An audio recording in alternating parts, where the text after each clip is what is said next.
Hai, Assalamualaikum. So, topik kita hari ini adalah berkenaan waktu yang terbaik untuk makan ubat.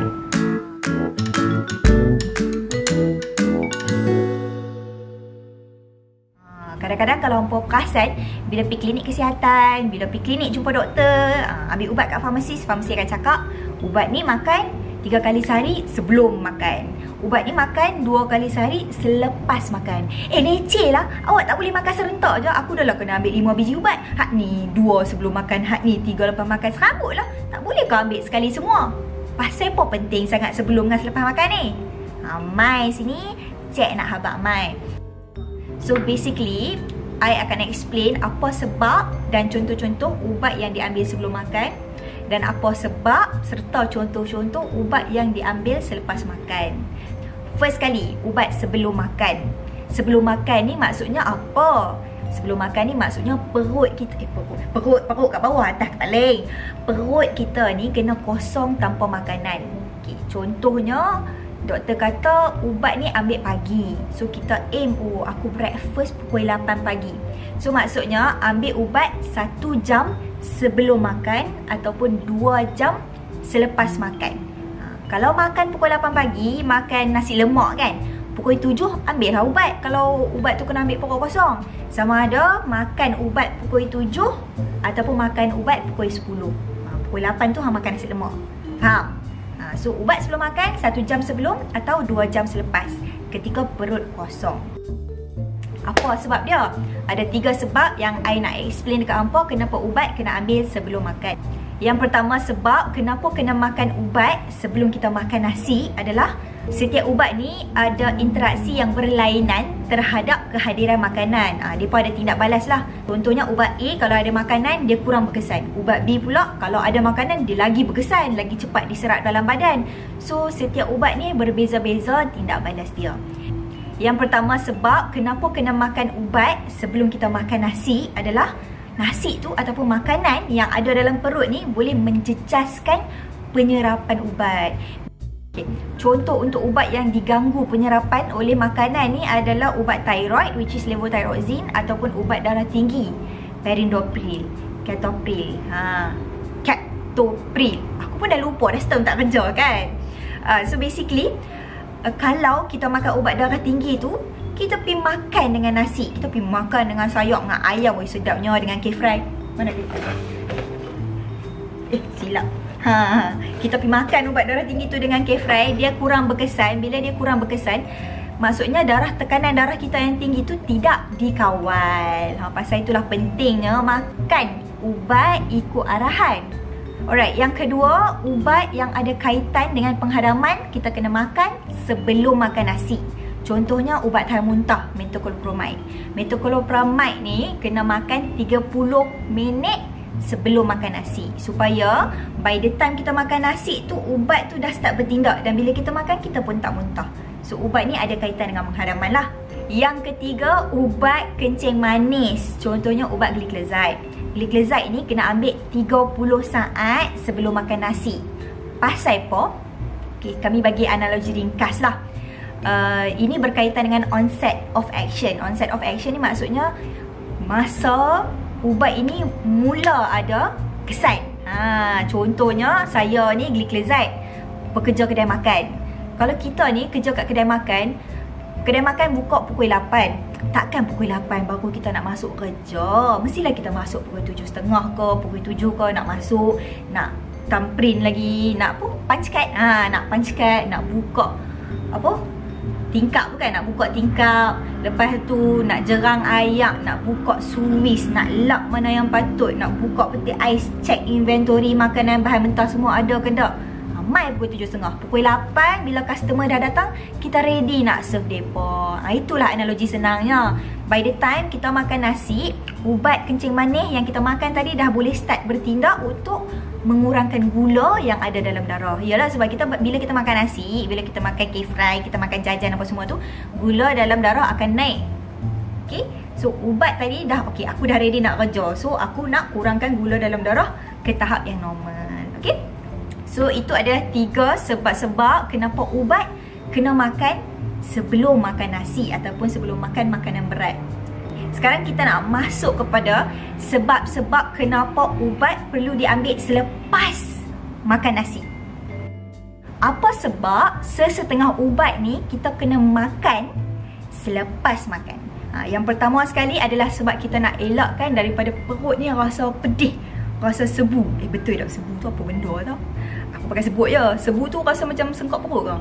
Tapi basically kita nak elakkan perut daripada rasa pedih. Contoh, ubat aspirin ataupun mefenamic acid which is Ponston. Okay, ini adalah painkiller. So kadang-kadang makan painkiller ni boleh buat perut pedih. So kalau tak mau perut pedih, kenalah makan dengan nasi. Kenalah makan dengan makanan. Okay, itu sebab yang pertama. Sebab yang kedua, macam kita cakap tadi, macam kami cakap tadi, ada certain ubat bila makanan ada, dia penyerapan kurang bagus. Tak efektif lah ubat tu. Ada certain ubat dengan makanan dia diserap lagi bagus. Ini second reason untuk ubat yang dimakan dengan makanan. Ini adalah second reason untuk ubat yang dimakan selepas makan nasi, which is ubat HIV, ritonavir ataupun multivitamin. Ubat ritonavir dan multivitamin ni bila ada makanan, dia diserap dengan lebih bagus kat dalam darah kita dan dia punya efek tu lebih berkesan. Sebab yang ketiga, ubat yang disapu pada mulut. Kalau kita duk sapu ubat dekat mulut, lepas tu lagi makan pula, dah hilang lah ubat tu, dah flush out. Dia dah tertelan. Sebab ubat yang disapu dengan mulut ni, tujuan dia adalah untuk work localized, untuk work on that area. Contoh macam Nystatin ataupun Miconazole gel. Ini adalah ubat-ubat antifungal, ubat-ubat untuk melawan jangkitan kulat dekat dalam mulut. Oral thrush ke, oral candidiasis ke. So ubat-ubat ni bila kita sapu, kita nak dia bertindak dekat dalam mulut, bukannya kita nak dia masuk dalam perut. Sebab tu makan dulu, dah settle makan baru sapu. Kalau sapu lah kali pergi makan, hilang dah ubat tu, masuk perut, kita dah lap dengan makanan, lap dengan ayak, minum lagi. So dah tak berkesan. Reason yang ketiga ni, I boleh relate sama juga dengan bila kita nak pakai ubat buntut dekat baby. Jarang lah orang tua pakai ubat buntut kan. So I bagi contoh ubat buntut untuk baby lah. Bila kita nak sumbat ubat buntut dekat baby, contohnya baby demam, minum paracetamol sirap tak berkesan, kita akan bagi ubat buntut, masuk paracetamol suppository dalam bungkuk dia. So kita kena make sure lah baby dah berak dulu, kita dah cuci dia punya pampers, baru kita masukkan ubat. Sebab kalau tak, kita duk masukkan ubat, sekali dia berak pula, kan dah sia-sia je, kena masuk lagi ubat lain. Saat kita overdose ke apa ke, macam bahaya lah.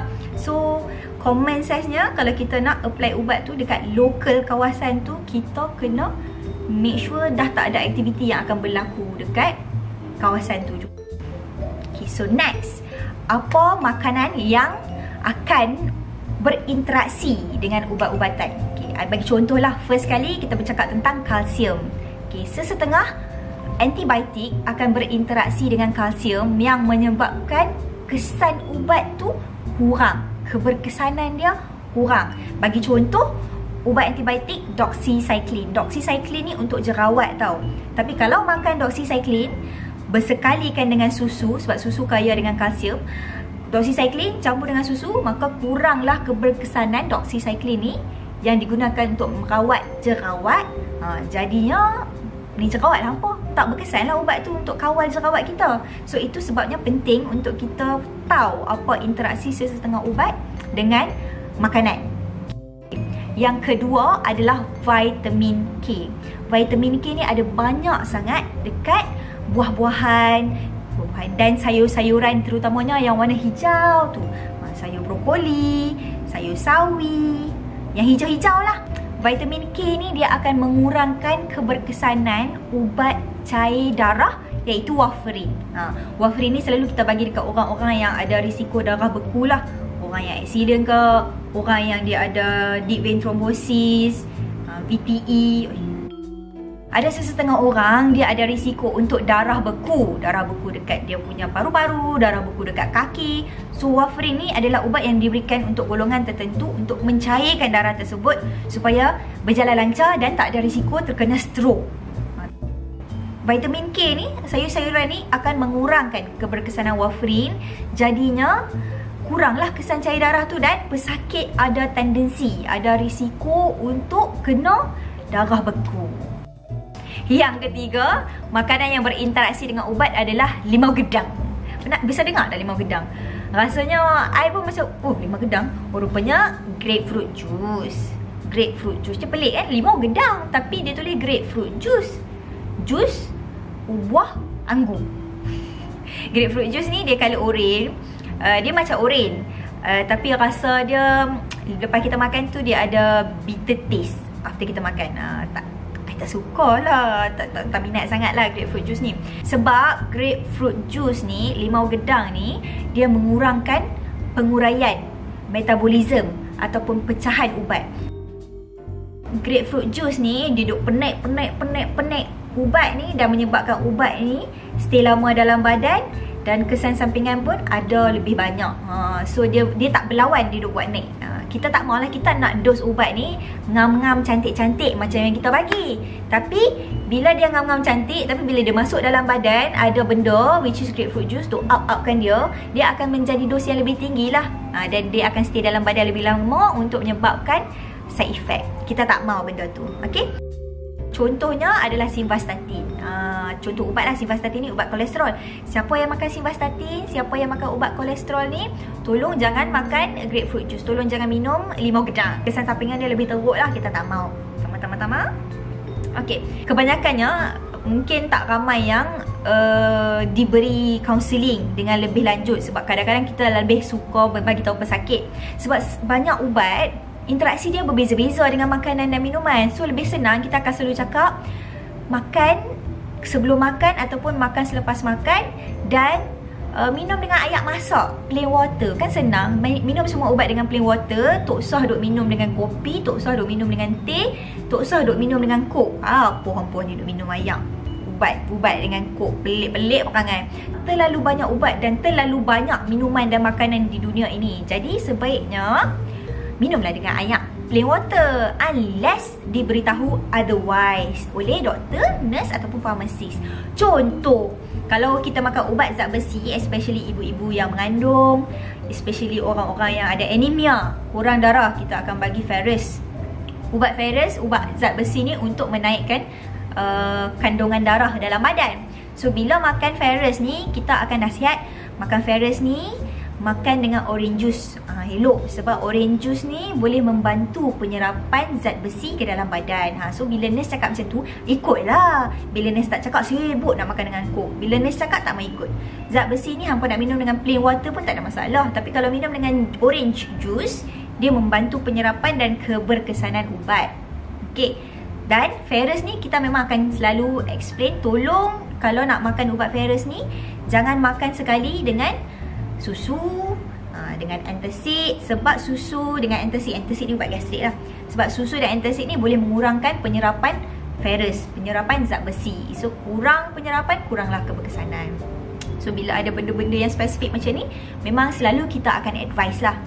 Kalau kita tak advise benda-benda spesifik, minum je dengan air masak. Tak rugi pun, minum je air masak. Dan ada juga serta-serta ubat yang tak kisahlah nak makan sebelum makan. Kau sebab makan kau tak ada high, boleh je. Contohnya macam Panadol, which is paracetamol, ataupun chlorpheniramine, which is nama brand dia Piriton. Chlorpheniramine ataupun Piriton ni untuk sesemua ataupun katai-katai. So faham tak? Ada satu ubat elok ambil sebelum kita makan nasi. Ada satu ubat elok ambil selepas kita makan nasi. Ada ubat tak kisahlah nak makan bila pun, ikut suka ikut pandai So nampak tak? Dia punya kepentingan makan ubat sebelum dan selepas makan. So lepas ni jangan ambil remeh dah, okey? Ikut nasihat yang tertera pada envelope ubat tu. Penat farmasi duk tulis bulat, sebelum makan, selepas makan. Ikutlah, jangan keterap. Okey? So saya doakan siapa yang kena makan ubat, kepada mak-mak hampa, ayah-ayah hampa ataupun atuk nenek ataupun hampa sendiri yang kena makan ubat, ikutlah timing yang dinasihatkan oleh doktor, farmasis dan juga nurse. Okay, thank you guys for watching. I hope you gain some benefit from this sharing today. Till next time. Bye. Assalamualaikum.